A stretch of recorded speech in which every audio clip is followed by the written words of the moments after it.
തിരിഞ്ഞു നോക്കാതെയുള്ള ഊക്കത്തിലുള്ള ഓട്ടമായിരുന്നു ഇതുവരെയുള്ള ജീവിതം. ഞാനെന്ന സത്യം എന്നിൽ നിന്നും ലോകത്തെ അറിയിക്കാനുള്ള വെപ്രാളമായിരുന്നു ഓട്ടങ്ങൾ ഇത്രയും. ദൂരെ തെളിഞ്ഞൊരു വൽക്കണ്ണാടിയിൽ എന്നെ പിന്തുടരുന്ന ഒറ്റയാനെ കണ്ടു. പെട്ടെന്ന് നിന്ന ഞാൻ ചുറ്റിലും നോക്കി. എന്നെപ്പോലെ തന്നെ എല്ലാവരുടെയും കഴുത്തിൽ കനത്തിലുള്ള ചങ്ങലക്കണ്ണികൾ ഇടം പിടിച്ചിരുന്നു. സ്വതന്ത്രനാണെന്ന് തോന്നിയതെല്ലാം മറ്റാരുടെയോ തീരുമാനത്തിലെ പാവയാണെന്ന് തോന്നിയ നിമിഷം. കണ്ണുകളിൽ ഇരുട്ടടിക്കുന്നു. കഴിഞ്ഞുപോയതിലൂടെയുള്ള ഒരു കുതിപ്പ്. മായക്കണ്ണാടിയിൽ തെളിഞ്ഞതെല്ലാം ഞെട്ടിക്കുന്ന തോന്നലുകൾ. നാം മൂടിവെച്ചതെല്ലാം ഒരു തുറന്ന പുസ്തകം കണക്കെ എല്ലാവരും വായിക്കുന്നു.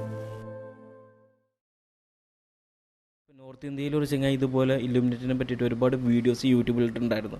അയാൾ ഒരു ആക്സിഡൻറ്റിൽ മരിച്ചു എന്നാണ് കേട്ടത്.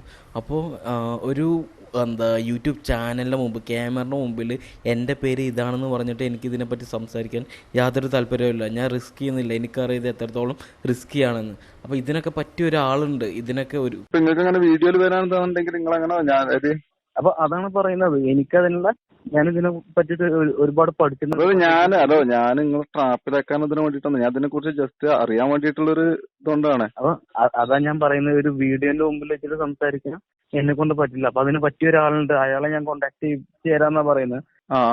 അന്ന് മുപ്പറ കാണിച്ചു തന്നാലും മതി. മുപ്പറ അമ്പറന്നാ മതി. പുതിയ വീഡിയോ ഇതെങ്കിലും 4 ആള് കാണുമോ? ഇതൊക്കെ നോയിക്ക് ചെത്തപ്പോ അത് നമ്മൾ 2 ലക്ഷം ആൾക്കാരെങ്കിലും കാണും. ഇതൊന്ന് കണ്ടിട്ട് എങ്ങനെ ഉണ്ടെന്ന് പറഞ്ഞാൽ. ഹായ് ഫ്രണ്ട്സ്, വെൽക്കം ടു ജാ സ്റ്റുഡിയോ. നമ്മളിന്നൊരു പുതിയ വിഷയമായിട്ടാണ് വന്നിട്ടുള്ളത്. നിങ്ങൾക്ക് അവർക്കും സോഷ്യൽ മീഡിയയുടെ സുപരിചിതനായ ലിജോ ജോൺസൺ ആണ് നമ്മുടെ കൂടെ എന്നുള്ളത്. അദ്ദേഹം നമ്മോടൊപ്പം പുതിയൊരു ആശയം പങ്കുവെക്കാനാണ് എത്തിച്ചേർന്നിരിക്കുന്നത്. എന്താണ് നമുക്ക് നോക്കാം. അധികം കേട്ടുകേൾവി ഇല്ലാത്ത എന്നാൽ ഈയിടെ ഏറ്റവും പ്രസക്തമായി കൊണ്ടിരിക്കുന്ന ഇലുമിനാറ്റി എന്ന് പറയുന്ന അതൊരു വേർഡല്ല, അത് വലിയൊരു ആശയമാണ്. അതിനെ ഒരു ചെറിയ രൂപത്തിൽ മനസ്സിലാവുന്ന രൂപത്തിൽ ഞാൻ അതിൻ്റെ ഒരു ചിന്തകൾ നിങ്ങളുമായിട്ട് പങ്കുവെക്കാനാണ് ഉദ്ദേശിക്കുന്നത്. ഒരു 60 വർഷങ്ങൾക്ക് മുന്നേ ജർമ്മനിയിൽ ഉടലെടുത്ത ഒരു ആശയമാണ്. ആശയം എന്ന് പറഞ്ഞാൽ ഒരു റോയൽ ആശയമാണത്. അന്നത്തെ കാലത്തെ ആ സൊസൈറ്റിയിൽ ഉണ്ടായിട്ടുള്ള ഏറ്റവും വെൽത്തി ആയിട്ടുള്ള കുറച്ച് ഫാമിലികൾ, ഒരു 13 ഫാമിലികൾ അവരൊരുമിച്ച് ചേർന്ന് അവരെടുത്തിട്ടുള്ള ഒരു തീരുമാനത്തിൻ്റെ അടിസ്ഥാനത്തിൽ ഒരു മൊത്തം വേൾഡിനെ അവരിലേക്ക് ചുരുക്കിക്കൊണ്ടിരിക്കുകയാണ്. അതിൻ്റെ ഒരു രൂപമാണ് ഇലുമിനാറ്റി. ഇലുമിനാറ്റി എന്ന് പറയുമ്പോൾ ഇന്ന് ലോകത്ത് നടന്നുകൊണ്ടിരിക്കുന്ന എന്ത് കാര്യങ്ങളും ഇവരാണ് കൺട്രോൾ ചെയ്യണമെന്ന് ഇന്നിപ്പോൾ ഞാൻ പറയുമ്പോൾ നിങ്ങൾ എത്ര കണ്ട് അത് വിശ്വസിക്കും എന്ന് എനിക്ക് തന്നെ അറിയില്ല. പക്ഷേ അതൊരു വാസ്തവമാണ്. അതിൽ നമുക്ക് കുറച്ച് ചെറിയ ചെറിയ കാര്യങ്ങൾ നിങ്ങൾക്ക് മനസ്സിലാവുന്ന രൂപത്തിൽ ഞാൻ പറഞ്ഞുതരാം. ഇതിൻ്റെ എന്ന് പറഞ്ഞു കഴിഞ്ഞാൽ ഒരു ലോകത്ത് എന്ത് നടന്നു, ഈവൻ അതൊരു ഫിനാൻഷ്യൽ ആയിക്കോട്ടെ, സ്പിരിച്വൽ മീൻസ് ബിലീഫ്, വിശ്വാസങ്ങളായിക്കോട്ടെ, എന്തായിക്കോട്ടെ, ഇതിലൊക്കെ ഇവരുടെ ഒരു പങ്കുണ്ട്. ജർമ്മനിയിൽ ഉടലെടുത്ത ഈ ഒരു സംഘം അന്നൊരു 13 ഫാമിലി ആയിരുന്നു. അവർ ചേർന്ന് അവരതിനെ കുറച്ച് ആൾക്കാരൊക്കെ തയ്യാറാക്കി. പിന്നീട് പല മേഖലകളിലും ഇവർ കടന്നു കയറാൻ തുടങ്ങി. പല എതിർപ്പുകൾ വന്നു, അവരൊക്കെ ഇവർ അടിച്ചമർത്തപ്പെടേണ്ടായി. ഇതുപോലെ പിന്നീട് ഒരു 4 ഫാമിലിയും കൂടി വന്നു. 4 ഫാമിലി വന്നപ്പോൾ ഇവരെന്താണ് ചെയ്തത്, അതേ ടാക്ടിക്സിൽ അവർ പോയി. അപ്പോൾ ഇവർക്ക് അവരെ പിടിച്ചു നിർത്താൻ വേണ്ടി കഴിഞ്ഞില്ല. അപ്പോൾ ഇവരുമ്പാടെ കൂടി ഇപ്പോൾ 17 ഫാമിലി. ഇന്ന് പ്രസന്റ് ഈ ഒരു കാലഘട്ടത്തിൽ 6000-ഓളം മെമ്പേഴ്സ് വരുന്ന ഒരു ബിഗ് സൊസൈറ്റിയാണത്. ഇവരാണ് എല്ലാ കാര്യങ്ങളും കൺട്രോൾ ചെയ്യണത്. എന്ത് ലോകത്ത് നടന്നോട്ടെ. ഇപ്പം ഞാൻ പറയുമ്പോൾ നമ്മളെ കേരളത്തിലായിക്കോട്ടെ, അല്ലെങ്കിൽ ഇന്ത്യ ആയിക്കോട്ടെ, തമിഴ്നാട് ആയിക്കോട്ടെ, ഇപ്പോൾ നമ്മുടെ സംസ്ഥാനങ്ങൾ നോക്കുകയാണെങ്കിൽ കേരളം, തമിഴ്നാട്, അങ്ങനെ രാജ്യങ്ങൾ, ഇന്ത്യ, ഇവിടെയൊക്കെ ആര് ഭരിക്കണം, ഇവിടത്തെയൊക്കെ നയങ്ങൾ എന്താവണം, ഇതൊക്കെ കൈകാര്യം ചെയ്യുന്നത് ഈ ഒരു പറയപ്പെട്ട ടീമുകളാണ്. നമ്മുടെ കേരളത്തിലും ഇവരെ കൺട്രോൾ. അതെ, ഞാൻ കുറച്ച് നേരത്തെ സൂചിപ്പിച്ചല്ലോ ഒരു കമ്പനിയുടെ കാര്യം. ഇയാളെ കമ്പനി ഇതാകണേ ഒരു ഘട്ടത്തിലെത്തി. ഇതിന് ഷെയർ ഹോൾഡേഴ്സ് കൂടി 50%, 60%, 70% പലരും വന്ന് വാങ്ങിച്ചു കൂട്ടാണ്. ഇതൊക്കെ ഇവരുടെ ബിനാമികളാണ്. ഇപ്പൊ ഫോർ എക്സാമ്പിൾ നമ്മള് എല്ലായിടത്തും മൊത്തം മാർക്കറ്റ് അവർ കൈപ്പിടിയിൽ ഒതുക്കിക്കൊണ്ടിരിക്കുകയാണ്. ഇപ്പൊ നമ്മൾ എന്ത് ചെയ്യണേ, നിത്യോപയോഗ സാധനങ്ങൾ, അതായത് ഈ എന്താ പറയുക, ഇനീഷ്യൽ കമ്മോഡിറ്റീസ് അല്ലേ. ഇപ്പോൾ ഒരു വസ്തു എന്ത് ചെയ്യണേ, നമ്മളിപ്പോൾ ഒരു ലെക്സ് സോപ്പ് ആയിക്കോട്ടെ, ഇത് നമ്മൾ വാങ്ങിക്കണം. വേറെ കമ്പനി വരും. ഇതൊക്കെ ഇവർ പടച്ചുവിടുന്ന വ്യത്യസ്തമായ പ്ലാറ്റ്ഫോമുകളാണ്. ഈ പ്ലാറ്റ്ഫോമുകൾ മാർക്കറ്റ് കൈയടക്കും. ഇതിൻ്റെയൊക്കെ ഉടമസ്ഥരൊക്കെ. അപ്പോൾ എന്ത് ചെയ്യും? ഇത് മൊത്തം ഇവരുടെ കൺട്രോളിലായി. ഇപ്പം നമ്മൾ കണക്കിൽ പലതും പല കമ്പനികളാണ്, പല കമ്മൂട്ടി. പക്ഷേ ഇതിൻ്റെയൊക്കെ ആകത്തുക ചെന്നെത്തുന്നത് ഒന്നിലേക്കാണ്. അതുപോലെ തന്നെ ഈ പറയപ്പെട്ട വിഭാഗത്തിന് എങ്ങനെ ദൈവവിശ്വാസമില്ല, മതം അങ്ങനെയല്ല പറയണേ. അവർ ദൈവത്തിൽ വിശ്വസിക്കുന്നില്ല. അത് ഏത് മതം കൂടെ എന്തെങ്കിലും അവർ ആന്റി ക്രൈസ്റ്റ് അതല്ലെങ്കിൽ സാത്താനെ പ്രീതിപ്പെടുത്താൻ ആഗ്രഹിക്കുന്ന ആൾക്കാരാണ്. അപ്പോൾ ഇപ്പൊ നമ്മള് ലൂസിഫർ ഇപ്പോൾ ഇവരുടെ എല്ലാ കാര്യം ഇപ്പോൾ ഞാൻ ഈ പറയപ്പെട്ട ഈ വിഭാഗം ഇലുമിനാറ്റികളുടെ എംബ്ലംസ് നിങ്ങൾ ശ്രദ്ധിച്ച് മനസ്സിലാവും. അവർ എല്ലാത്തിനും ഈ സാത്താന്റെ അപ്പോൾ അവരുടെ അതിന്റെ നമ്പർ 6 ആണ്. അപ്പോൾ 666 എന്നാണ് അവരുടെ എല്ലാ ലോകമാണ്. ഇപ്പോൾ ഗൂഗിളിന്റെ എംബ്ലത്തിൽ 3 ഇങ്ങനെ കളറാണ്. അത് ഒറ്റ നോട്ടത്തിൽ ഇങ്ങനെ 3 കളർ നമുക്ക് അത് നോക്കിയാൽ മനസ്സിലാവും. അതൊരു 3 6ന്റെ ഒരു റിസംബ്ലൻസ് അതിലുണ്ട്. പിന്നെ അതേമാതിരി അതിന്റെ ഫേസ്ബുക്ക് എടുത്ത് നോക്കുങ്ങള്. ഫേസ്ബുക്ക് എന്താണ് നമുക്ക് ഇങ്ങനെ കാണുമ്പോൾ തോന്നുന്നു ചെറിയൊരു എഫ് ആണ്. ഈ എഫ് എന്ന് പറഞ്ഞ ലെറ്ററിനൊരു പ്രപ്പോർഷൻ അതല്ല. അതിങ്ങനെ കണ്ട ഒരു കുരിശ് വളച്ചാൽ എങ്ങനെ ഉണ്ടാവും അത്ര പ്രപ്പോർഷനാണ് എഫിന്റെ സ്ട്രെങ്തിനുള്ളൂ. ഇപ്പൊ ഒരു എക്സാമ്പിൾ പറയുകയാണെങ്കിൽ ഇപ്പൊ ഒരു അടുത്ത പോപ്പിനെ തീരുമാനിക്കണ ഒരു സിസ്റ്റം. അപ്പോൾ അങ്ങനെ ഓരോ കാലഘട്ടമൊക്കെ കഴിഞ്ഞ് അങ്ങനെ പോപ്പ് മാറും. അതിവരെ ഇവർക്കാണ് അതിൻ്റെ റൂൾ. അപ്പോൾ എന്താണെന്ന് വെച്ച് കഴിഞ്ഞാൽ ഇവർ തീരുമാനിക്കുന്ന ആളായിരിക്കും അടുത്ത പോപ്പാവുക. ഈ അടുത്ത പോപ്പായി കഴിഞ്ഞാൽ ഇവരുടെ തീരുമാനങ്ങൾക്കൊരു നടപ്പാക്കാനൊരു നടത്തിപ്പുകാരൻ എന്നുവരെ നമുക്ക് പറയാൻ കഴിയും. അത്തരത്തിലാണ് ഇവരുടെ പിടുത്തം, അത്തരത്തിലാണ് ഇവർക്ക് ഇതിലെ സ്വാധീനം. നിങ്ങളെ വിശ്വാസത്തിൽ അവസാന നാളിൽ ഒരു ദജ്ജാൽ വരുന്നതിനെ കുറിച്ച് പറയുന്നുണ്ടല്ലോ. അത് ആ സംഭവത്തിൽ എന്താ പറയണേ, അദ്ദേഹം ഒരു ഒറ്റക്കണ്ണനായിരിക്കും. അദ്ദേഹം സർവ്വ എന്താ പറയുക ആളുകളെയും കൊന്നൊടുക്കും. അദ്ദേഹത്തിൽ വിശ്വസിക്കുന്ന ആൾക്കാരെ സ്വർഗം കാണിച്ചു കൊടുക്കും, അല്ലാത്തവർക്കൊക്കെ വെള്ളം പറ്റിക്കും, മഴ വർഷിപ്പിച്ച് വിശ്വസിപ്പിക്കും. അങ്ങനെ ഇതുപോലത്തെ സംഭവം ക്രിസ്ത്യാനിറ്റിയിലും ഉണ്ട്, ബാക്കി സമുദായത്തിലും ഉണ്ട്. ലൂസിഫർ എന്താണ് അത് വന്നിട്ട് ആൾക്കാർ ആന്റി ക്രൈസ്റ്റിനെ പ്രോത്സാഹിപ്പിക്കണേ. അതുപോലെ നമ്മുടെ ഹിന്ദു ആചാരങ്ങളുടെ അവസാനം ഒരു ഒറ്റക്കണ്ണൻ, അത് എന്തോ കൃത്യമായിട്ട് ഞാൻ ഓർക്കണില്ല. അപ്പോൾ ഇങ്ങനത്തെ ഒക്കെ സംഭവം, അപ്പോൾ ഇതൊക്കെ സൂചിപ്പിക്കുന്നത് ഒന്നിലേക്കാണ്. ഇതെല്ലാവരും ചെന്നെത്തിക്കണമെന്നില്ല. അപ്പോൾ ഇവരിതിനൊരു സോയിലൊരുക്കുകയാണ് ഇവിടെ.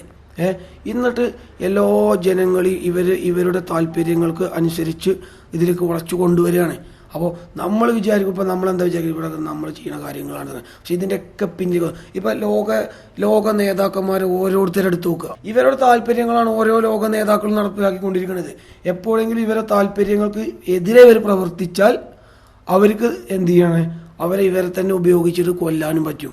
അതിന് നമുക്ക് ഇഷ്ടമായ ഉദാഹരണം, അതിന് നമുക്ക് എക്സാമ്പിൾ ഉണ്ട്. ഇപ്പൊ ഞാൻ വിശ്വസിക്കുന്നു ഇന്ദിരാഗാന്ധി കൊലപാതകമൊക്കെ അതിൻ്റെയൊക്കെ ഒരു ഭാഗമാണ്.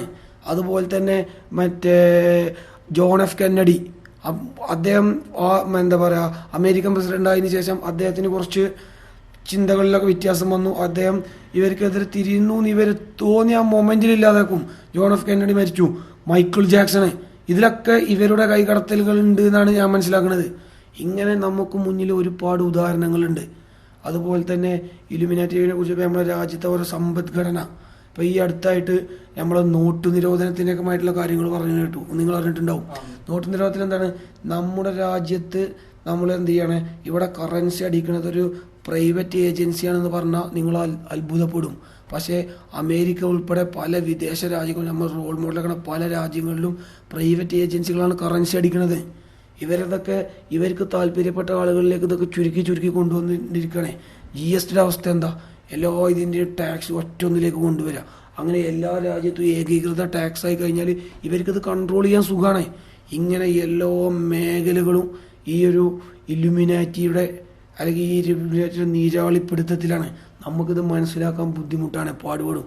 ഓരോ എക്സാമ്പിളുകളും എടുത്ത് നിങ്ങൾ പരിശോധിച്ചാൽ നിങ്ങൾക്ക് കൃത്യമായിട്ടും വ്യക്തമായിട്ടും മനസ്സിലാവും. ഇതിന് എതിരെ അതല്ലെങ്കിൽ ഈ ഒരു സൊസൈറ്റിക്ക് അല്ലെങ്കിൽ ഈ ഒരു വിഭാഗങ്ങൾക്ക് എതിരെ ആരൊക്കെ പ്രവർത്തിക്കുന്നുണ്ടോ അവരെ ഇല്ലാതാക്കും. അതൊരു അജണ്ടയാണ്. ഇതും സാറായിക്കണോ, പക്ഷെ എത്ര ഇഷ്ടപ്പെടുന്ന എന്താ കാര്യം, കാണാൻ ആള് വേണ്ടേ? ഒന്ന് തളർത്താതിരിക്കപ്പ.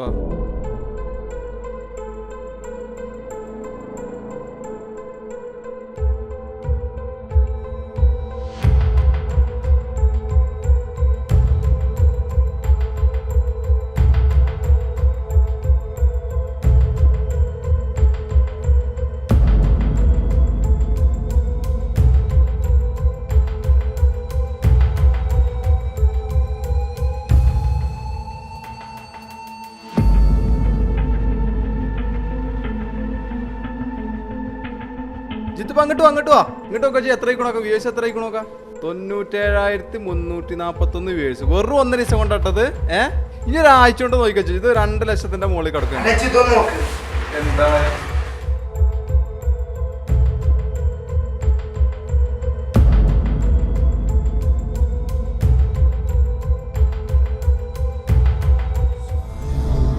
is louder than the blood that will flow tonight.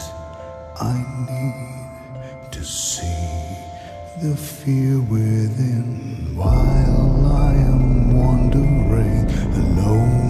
Won't you come to me? You by my side, moving. I'm gently moving, and I am watching. I can taste the fears inside. Come and find me if you need me. My doors are open wide.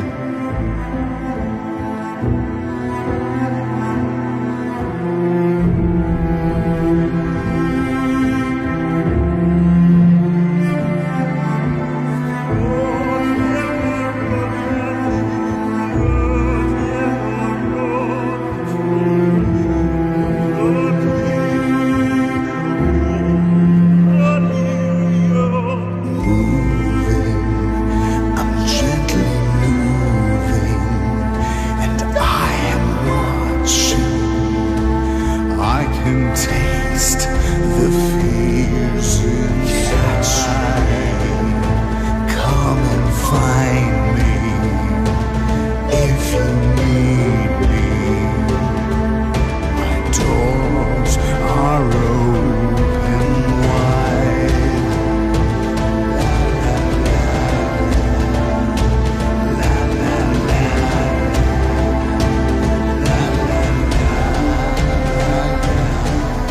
ഈ ഒരു സൊസൈറ്റിക്ക് അല്ലെങ്കിൽ ഈ ഒരു വിഭാഗങ്ങൾക്ക് എതിരെ ആരൊക്കെ പ്രവർത്തിക്കുന്നുണ്ടോ അവരെ ഇല്ലാതാക്കും. അതൊരു അജണ്ടയാണ്.